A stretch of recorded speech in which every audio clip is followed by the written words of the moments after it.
नमस्कार प्यारे विद्यार्थियों, एक बार पुनः संस्कृत एजुकेशन में आपका हार्दिक स्वागत अभिनंदन करता हूं। उम्मीद है कि पूर्व की क्लासों का जो आपने पढ़ा है उसको अच्छे से समझा होगा, याद किया होगा। और आज हम पिछली क्लास की तरह ही कर्म कारक के ऊपर बातचीत कर रहे हैं, कर्म कारक को पढ़ रहे हैं। तो पिछली क्लास में हमने कर्म कारक के बारे में सामान्य बातचीत की कि कर्म किसे कहते हैं, कर्म में कौन सी विभक्ति होगी। तो पिछली क्लास का एक बार मैं 2 मिनट में रिवाइज करूंगा। तो कर्म के लिए हमने वहाँ पढ़ा क्रतुरिप्सितमं कर्म, यानी कर्ता अपनी क्रिया के द्वारा जिसको भी सर्वाधिक चाहेगा उसकी कर्म संज्ञा होगी। उसके बाद में कहा कि कर्मणि द्वितीया, कर्मणि द्वितीय ने ये कहा कि जहां आपने कर्म संज्ञा की है वहां हमें कौन सी विभक्ति करनी है, द्वितीय। अनुक्ते कर्मणि, लेकिन हमें केवल और केवल अनुक्त कर्म में द्वितीय विभक्ति करनी है। जब कर्तृवाच्य वाच्य की मैं बात करूं तो कर्तृवाच्य का जो कर्म होगा वो अनुक्त कर्म होगा, क्योंकि वहां कर्ता की प्रधानता होती है और जो कर्म है उस कर्म में द्वितीय विभक्ति का वहां प्रयोग होता है। तो अनुक्त कर्म में द्वितीय विभक्ति हम करेंगे। उसके अलावा मैं उक्त कर्म की बात करूं तो कर्मवाच्य का जो कर्म होगा वो उक्त कर्म होगा और वहां उक्त कर्म में प्रथमा विभक्ति होती है, क्योंकि वहां किसकी प्रधानता होगी, कर्म की प्रधानता। तो जहां कर्ता की प्रधानता हो वहां कौन सी विभक्ति होगी, कर्म में द्वितीय। और जहां कर्म की प्रधानता हो वहां उसमें कौन सी विभक्ति हो जाएगी, प्रथमा। तो आज मैं आगे की क्लास स्टार्ट करूं उससे पहले कल का जो अपना अंतिम नियम था वो था अभितः परितः समया निक्सा हा प्रति योगे अपि। उपपद विभक्ति में हमने जाना था अभितः परितः समया निक्सा हा प्रति योगे अपि, इन पदों के योग में कौन सी विभक्ति हो रही थी, द्वितीय। तो कल की क्लास में ही हमने कुछ शब्द लिखे थे, लेकिन कुछ टेक्निकल प्रॉब्लम की वजह से वीडियो पूरा नहीं हो पाया, तो वहीं से मैं उसको स्टार्ट कर रहा हूं। तो आपको लिखना है अधो लिखितानां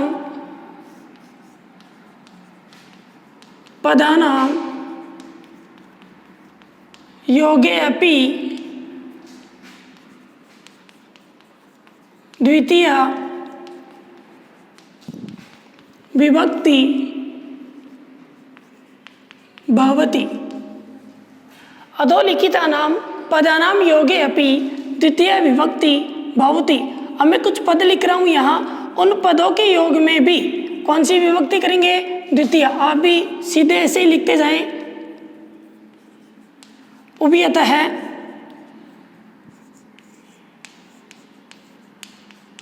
सर्वतः, दिक्, ऊपरी ऊपरी,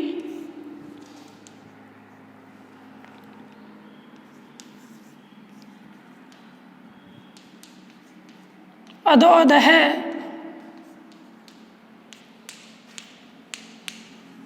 और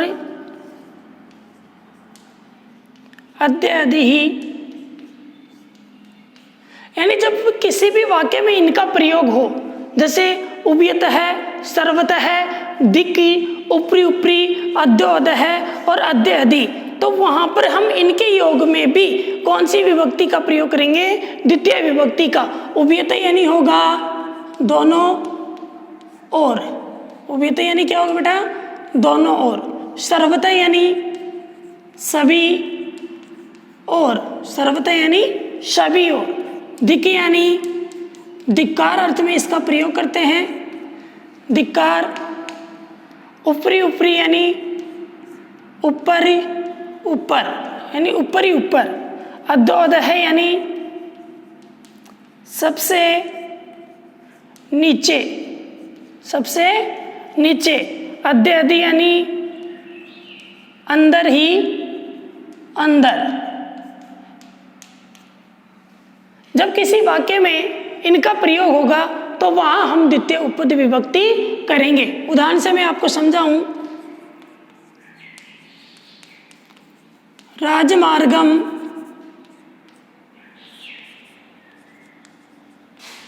उभयतः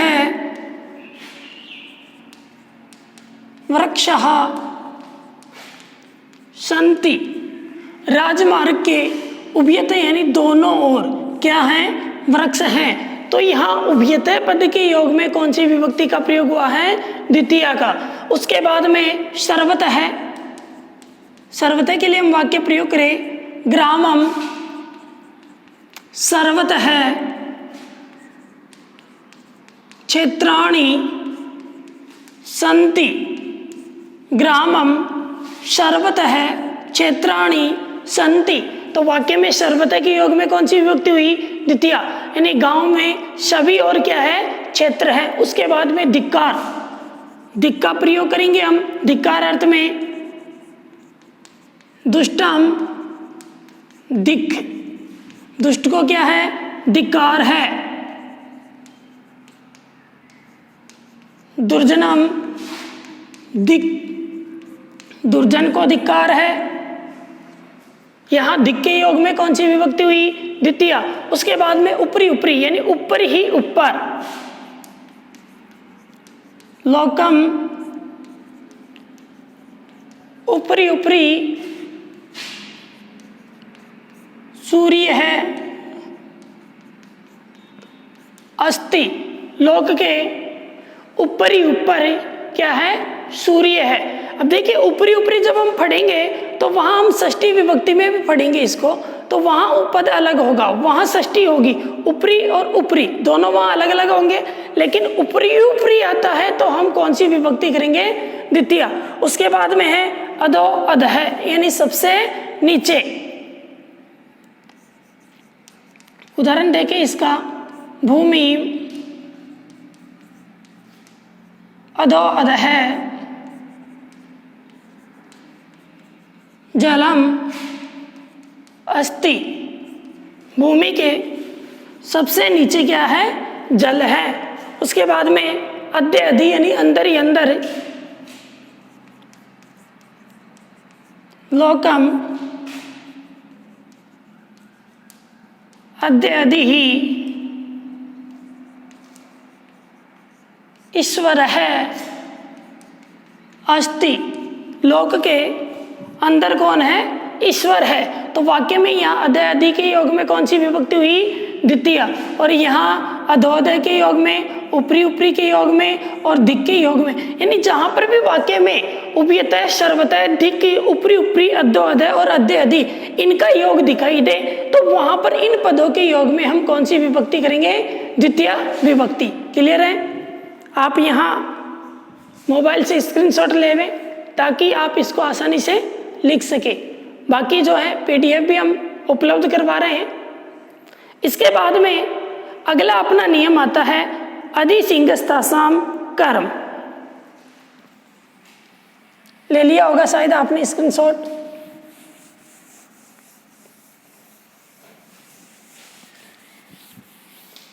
कॉपी में आप लिखते रहें।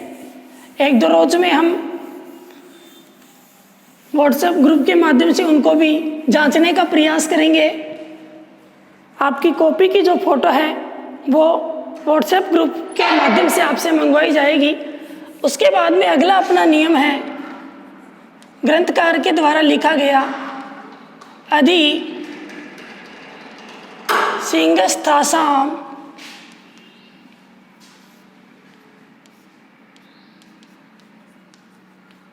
कर्म।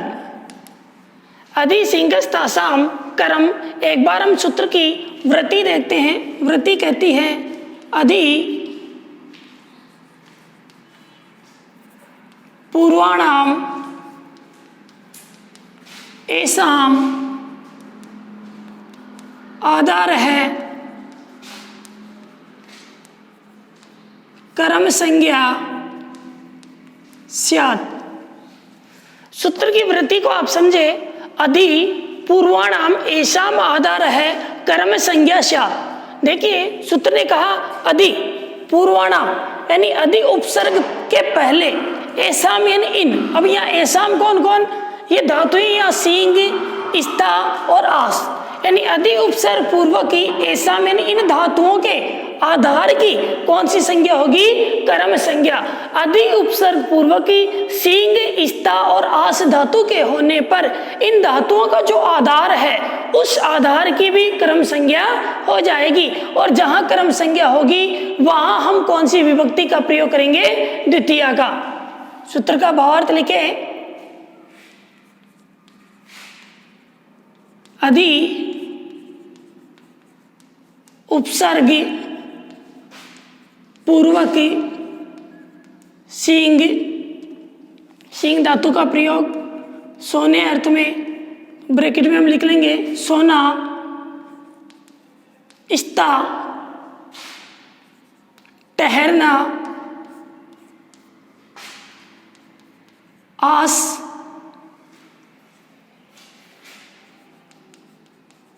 बैठना। अधि उपसर्ग पूर्वक सींग, इस्ता, आस इन धातुओं के आधार की कर्म संज्ञा हो जाती है। सूत्र को हम अधिकरण का अपवाद कहेंगे। किसका अपवाद है? अधिकरण का अपवाद। यानी सूत्र ने कहा कि अधि उपसर्ग पूर्वक सींग, इस्ता, आस धातु का योग होने पर आधार में सप्तमी होनी चाहिए, लेकिन सूत्र ने ये कह दिया कि यदि अधि उपसर्ग पहले है तो वहां पर आधार की भी कर्म संज्ञा हो जाएगी। एक बार सूत्र का भी मैं पदच्छेद करूं तो यहाँ अपने सूत्र से निकलेगा अधि। यदि आप सूत्र से समझ लेते हो तो बहुत अच्छी बात है, अनुवर्ती में वर्ती में आपको जाने की आवश्यकता नहीं होगी। यहाँ से निकलेगा अधि उपसर्ग, उसके बाद में यहाँ से निकलेगी अपनी सींग धातु, उसके बाद में यहाँ से इस्ता और यहाँ से आस, उनकी कौन सी संज्ञा होगी? कर्म संज्ञा। देखिए बेटा पूरी बात सूत्र में लिखी हुई है, अधि, सींग, इस्ता और आस इन धातुओं का जो आधार है उसकी कर्म संज्ञा होगी। सींग धातु का प्रयोग आपको बताया मैंने कौन से अर्थ में? सोने में, इस्ता ठहरना, आस बैठना। ठीक है, अब इनको उदाहरण के माध्यम से समझते हैं हम। जैसे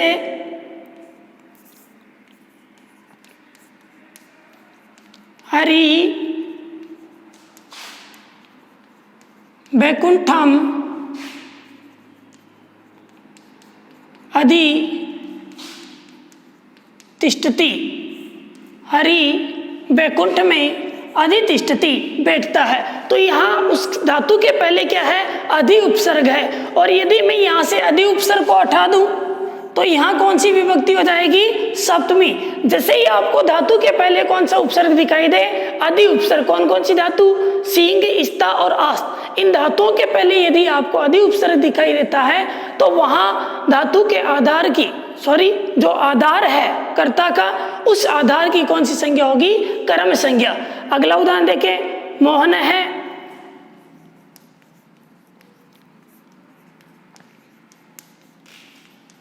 शिलापट्टम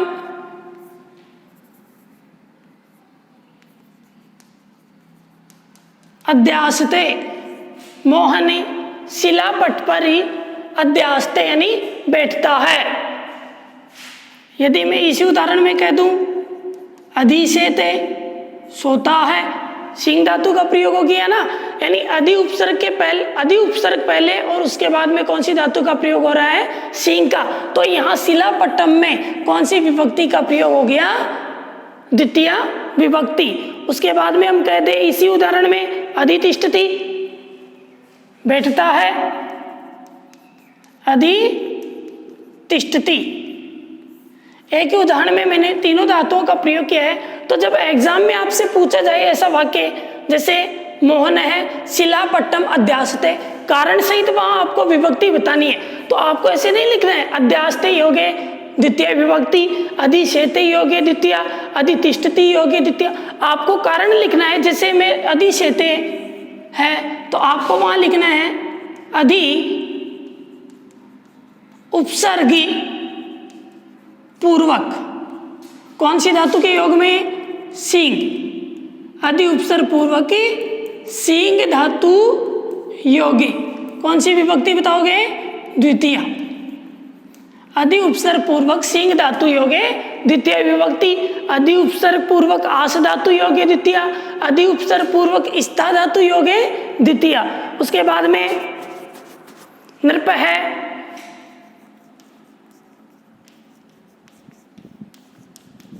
सिंहासनम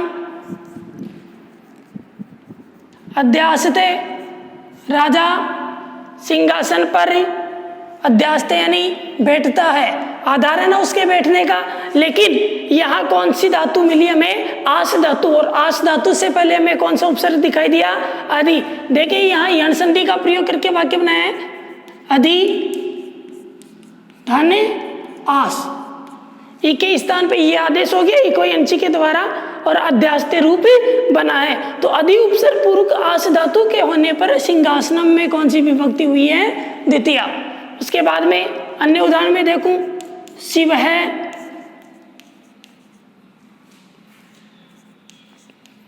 प्रियंकम अधि सेते, या फिर मैं कह दूं अध्यासते, या फिर कहें हम अधि तिष्ठति। शिव पलंग पर सोता है, बैठता है, ठहरता है। तो तीनों वाक्यों का यहाँ एक साथ प्रयोग किया हमने। तो अधि उपसर्ग पूर्वक की सींग स्था और आस धातु के योग में यहाँ कौन सी विभक्ति हुई है? द्वितीय। नियम को एक बार पुनः समझे। अधि सींग स्था साम कर्म ये कहता है अधि उपसर्ग पूर्वक की इन धातुओं के, अब कौन कौन सी धातु? सींग स्था और आस। सींग धातु सोने अर्थ में, स्था ठहरना और आस बैठना। यानी जब इन धातुओं का प्रयोग हो वहां पर इन धातुओं का जो आधार है उस आधार की क्रम संज्ञा हो जाती है। लास्ट में आप ब्रैकेट में लिख लें, यह नियम अधिकरण का अपवाद है। लेकिन आपको इतना ध्यान रखना है, यदि वहां अधि उपसर्ग का प्रयोग नहीं होता है तो हम यथा प्राप्त कौन सी विभक्ति करेंगे? सप्तमी। तो यहाँ लिखा आपने। उसके बाद में उदाहरण देके, हरि वैकुंठम अधितिष्ठति अध्यासते अधिशेते। मोहन है शिलापट्टम अध्यासते अधिशेते अधितिष्ठति। ठीक है, आप पेज का स्क्रीनशॉट लेवें।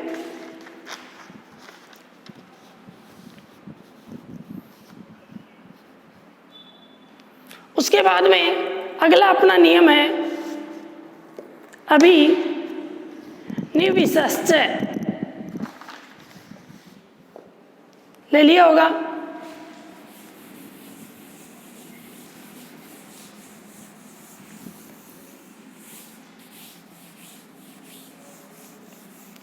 उम्मीद है आप ही अच्छे से इन क्लासों का अध्ययन कर रहे होंगे और जो विद्यार्थी अभी भी हमारे यूट्यूब चैनल पर नए हैं उनसे निवेदन है कि वो जो बेल आइकन का बटन है उस बेल आइकन के बटन पर प्रेस करें ताकि अपलोड किए जाने वाले वीडियो आपको जल्दी से जल्दी प्राप्त हो सके। अगला अपना नियम है अभी निविशश्च।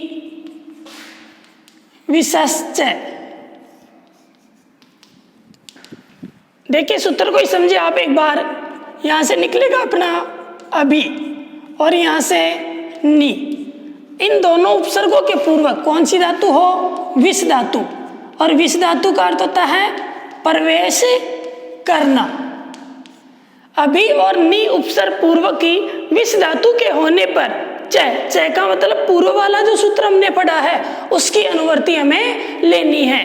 पूर्व वाले सूत्र ने क्या कहा कि अधि सिंहस्था साम क्रम अधि उपसर्ग पूर्वक सिंहस्थास इन धातुओं के आधार की। तो यहाँ पर भी कह रहे हैं कि अभी और नी उपसर्ग पूर्वक विष धातु के होने पर इस धातु का जो आधार है उसकी कौन सी संज्ञा करेंगे?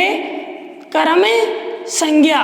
और जहां क्रम संज्ञा होगी आपको पता है कौन से सूत्र के द्वारा? कर्मणि द्वितीय। इसके द्वारा कौन सी विभक्ति कर देंगे?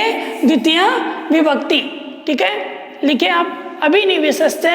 अभी और नि उपसर्ग पूर्वक की विष धातु के होने पर, विष धातु का अर्थ प्रवेश करना, विष धातु के होने पर आधार की क्रम संज्ञा हो जाती है। उदाहरण हम देखें,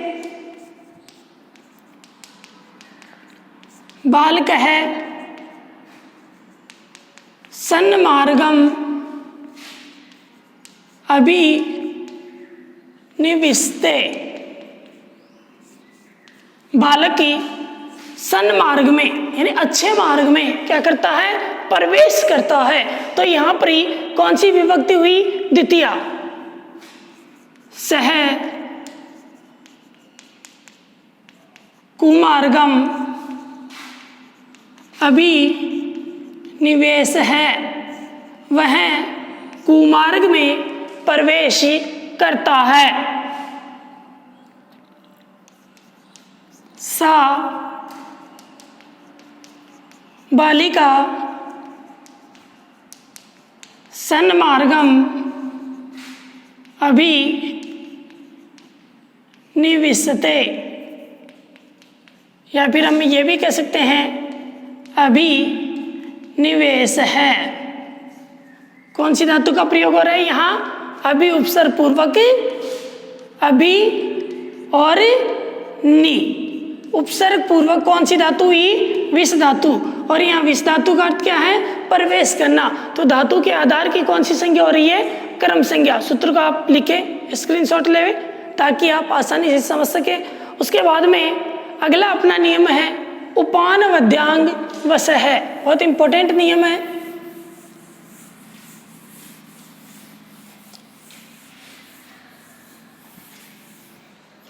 सूत्र को लिखेंगे हम, उपान वद्यांग वस है।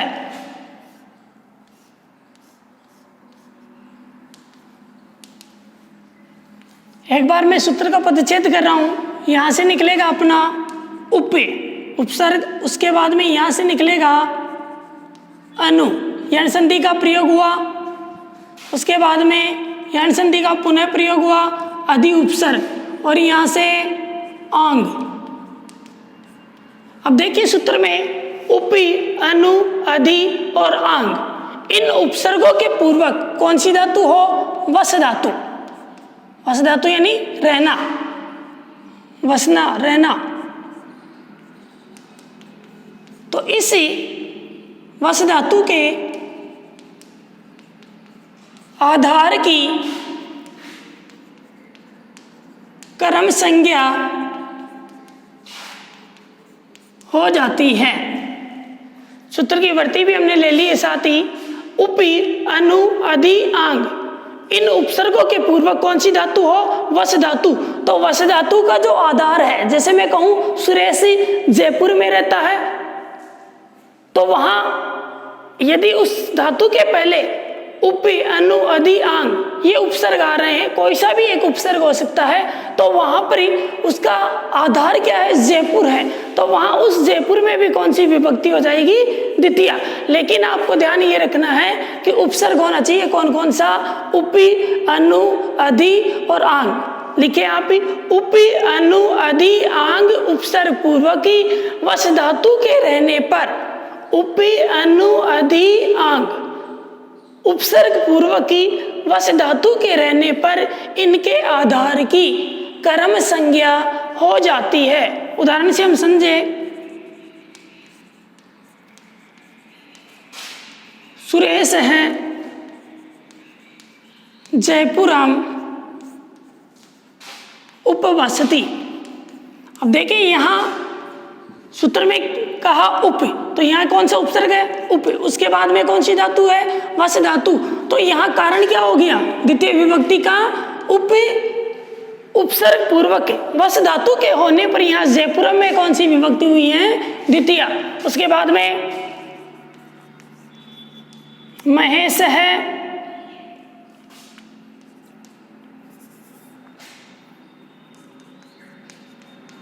ग्रामम अनुवसति, यहाँ पर कौन सा उपसर्ग आया, अनु। उसके बाद में यहाँ धातु कौन सी है, वस धातु। तो यहाँ कौन सी विभक्ति हुई, ग्रामम में द्वितीय। महेश है ग्रामम अनुवसति। कुलदीप है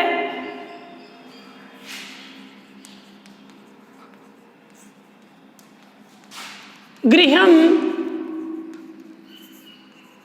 उपवसति, या फिर मैं इसी वाक्य में एक सारे उदाहरण लूं तो कह सकते हैं उपवसति, अनुवसति,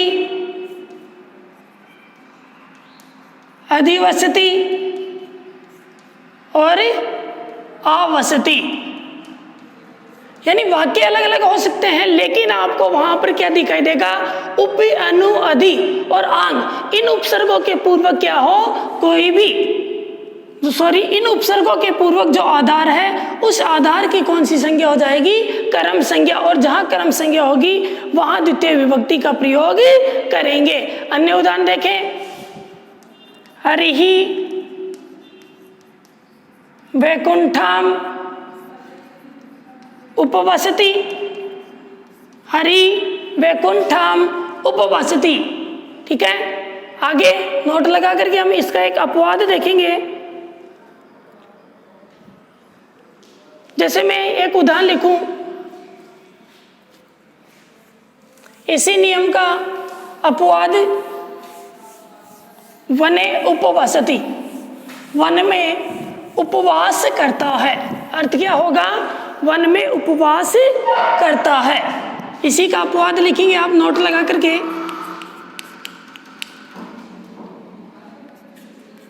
अपवाद, और इसके लिए हम लिखेंगे वने उपि वसति।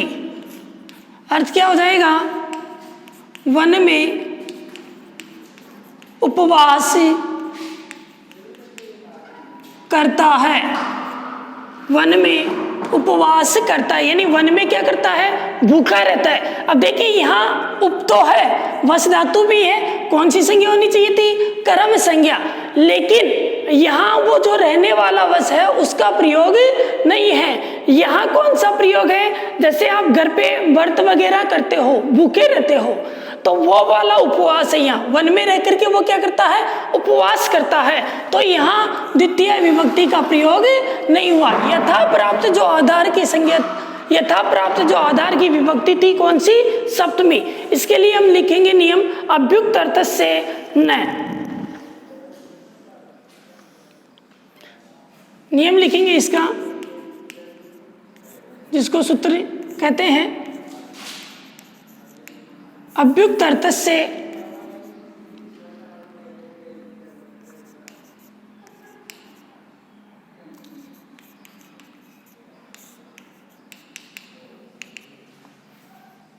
अब देखिए यहां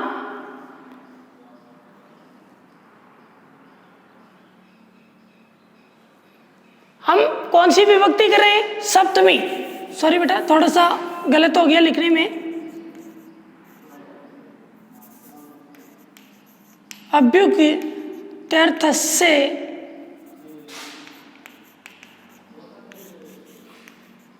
न, क्या होगा, अभ्युक्त अर्थ से न। अभ्युक्त अर्थ से ये कहता है कि जहां पर उपि उपसर्ग के साथ में वस धातु का कौन सा अर्थ हो, उपवास करना। अर्थ क्या हो, उपवास करना, तो वहां पर उसके आधार की यथा प्राप्त जो विभक्ति है, कौन सी विभक्ति, सप्तमी विभक्ति हो जाएगी। जैसे हमने उदाहरण देखा, सह वने उपवसति, वह वन में क्या करता है, उपवास करता है, तो वह वन में क्या रह रहा है, भूखा रह रहा है। इसीलिए यहाँ कौन सी विभक्ति हुई, सप्तमी विभक्ति का प्रयोग हुआ। उसके बाद में अगला अपना नियम है अंतरा अंतरेण युक्ते। बहुत इंपॉर्टेंट नियम है, माध्यमिक शिक्षा बोर्ड के अनुसार हम देखें तो यहाँ से एक प्रश्न आने की संभावना रहती है। तो अगला नियम लिखिए आप ही, अंतरा अंतरेण युक्ते। देखो सूत्र का परिच्छेद कर रहा हूं मैं, यहां से निकलेगा अपना अंतरा और उसके बाद में यहां से निकलेगा अंतरेण युक्ते, यानी इनके योग में कौन सी विभक्ति करेंगे, द्वितीया।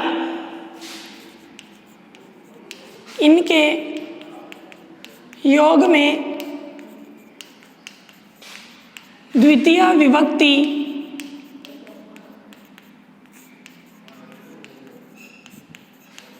होती है। अंतरा और अंतरेण के योग में कौन सी विभक्ति होगी? द्वितीया। अंतरेण यानी होता है बिना, और अंतरा यानी बीच में। अंतरा का अर्थ कौन से प्रयोग में करेंगे? बीच अर्थ में किसका प्रयोग करेंगे? अंतरा। और बिना अर्थ के लिए किसका प्रयोग करेंगे? अंतरेण का। तो जहां पर अंतरा और अंतरेण का प्रयोग होगा वहां इनके योग में कौन सी विभक्ति होगी? द्वितीया। जैसे मैं उदाहरणों की बात करूं,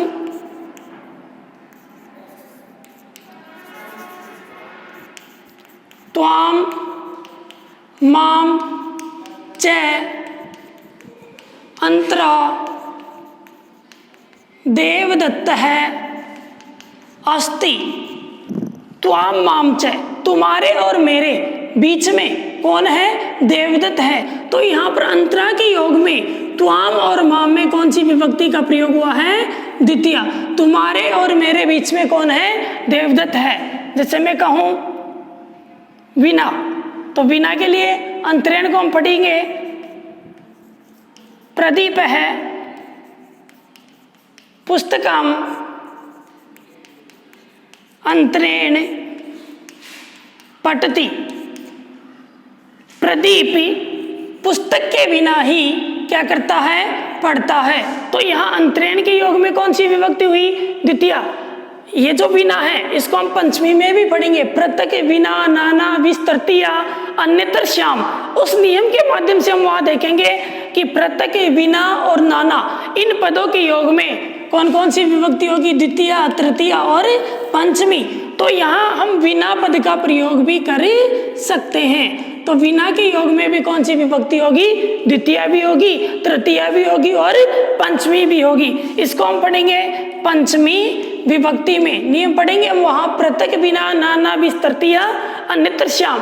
यानी यहाँ इस नियम ने ये कहा है केवल कि अंतरा और अंतरेण के योग में आपको केवल द्वितीय विभक्ति करनी है। जैसे अंतरेण कहा बीच में, अंतरेण यानी बिना। त्वाम माम च अंतरा देवदत्त अस्ति। तुम्हारे और मेरे बीच में कौन है? देवदत्त है। प्रदीप किसके बिना पढ़ता है? पुस्तक के बिना। तो यहाँ पर ही अंतरा और अंतरेण के योग में कौन सी विभक्ति हो रही है? द्वितीय विभक्ति। ठीक है। उसके बाद में अन्य उदाहरण हम देखें।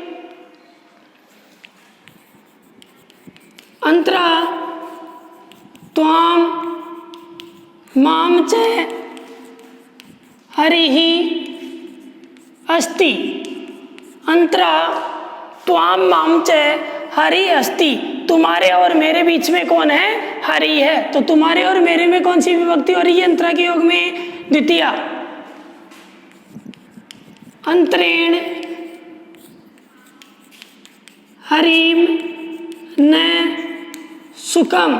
हरि के बिना क्या नहीं है? सुख नहीं है। तो यहाँ अंतरेण के योग में कौन सी विभक्ति हुई? द्वितीया। यानी जब परीक्षा में आपसे पूछा जाए तो वहां पर आपको इन पदों के योग में विभक्ति का प्रयोग करना है। जैसे अंतरेण योगी द्वितीया, अंतरा योगी द्वितीया। ठीक है। आज आपने कारक के बारे में, जो कर्म कारक है उसके बारे में जाना। कर्म कारक के अंदर सबसे पहले हमने देखा कल वाला जो कुछ रह गया था उसको देखा, उभयतः, सर्वतः, दिक्, ऊपरी ऊपरी, अद्योदय, अद्य, अधि। इन पदों के योग में कौन सी विभक्ति की हमने? द्वितीया। उसके बाद में हमने पढ़ा अधि सिंहस्तासाम कर्म। अधि सिंहस्तासाम कर्म ने कहा कि अधि उपसर्ग पूर्वक ही सिंह, स्ता और आस इन धातुओं का जो आधार है उसकी कौन सी विभक्ति हो जाएगी? द्वितीया। आधार की कौन सी होनी चाहिए वैसे? सप्तमी। लेकिन इसको किसका अपवाद माना हमने? अधिकरण का अपवाद। उसके बाद में हमने नियम पढ़ा अभिनिविशस्त। अभिनिविशस्त ने ये कहा कि अभि और नि उपसर्ग पूर्वक विष धातु, विष धातु का वहां अर्थ बताया प्रवेश करना। अभि और नि उपसर्ग पूर्वक ही विष धातु के रहने पर, विष धातु के रहने पर कौन सी विभक्ति होगी? द्वितीया। उसके बाद में हमने पढ़ा उपान वद्यांग वस है। उपान वद्यांग वस ने ये कहा उपे अनु अधि आंग उपसर्ग पूर्वक ही वस धातु के रहने पर इस धातु का जो आधार है उसकी कौन सी विभक्ति होगी? द्वितीया। उसके बाद में अंत में हमने नियम पढ़ा अंतरा अंतरेण युक्ते। अंतरा अंतरेण युक्ते ने ये कहा कि अंतरा और अंतरेण के योग में जहाँ पर इन पदों का योग हो तो वहाँ कौन सी विभक्ति होगी? द्वितीय। अंतराकार तो हमने जाना बीच में, अंतरेण यानी विना। अंतरेण के बारे में हम पंचमी में और देखेंगे, वहाँ पर भी पृथक विना नाना विस्तृतीय अन्यत्र श्याम एक नियम है, उसके द्वारा भी हम वहाँ आपको द्वितीय, तृतीय और पंचमी का भी ज्ञान कराएंगे। तो यहाँ उदाहरण हमने देखे, त्वाम माम च अंतरा देवदत्त है अस्ति प्रदीप पुस्तकम विना पठति अंतरा त्वाम माम च हरि अस्ति अंतरेण हरिम न सुखम। पेज का आप स्क्रीनशॉट लेवें ताकि लिखने में आपको सरलता हो। साथ में ही व्हाट्सएप अपना जो ग्रुप है उसके अंदर हम आपको PDF भी उपलब्ध करा रहे हैं, वहाँ से भी आप लिखें। यदि आपके कोई समझने में असुविधा हो, कोई दिक्कत हो, तो आप भी जो कमेंट बॉक्स है उस कमेंट बॉक्स में उस चीज़ को आप लिखें ताकि हम उसको देखें और उसको और भी अच्छा करने का प्रयास करें। धन्यवाद। जय हिंद, जय भारत।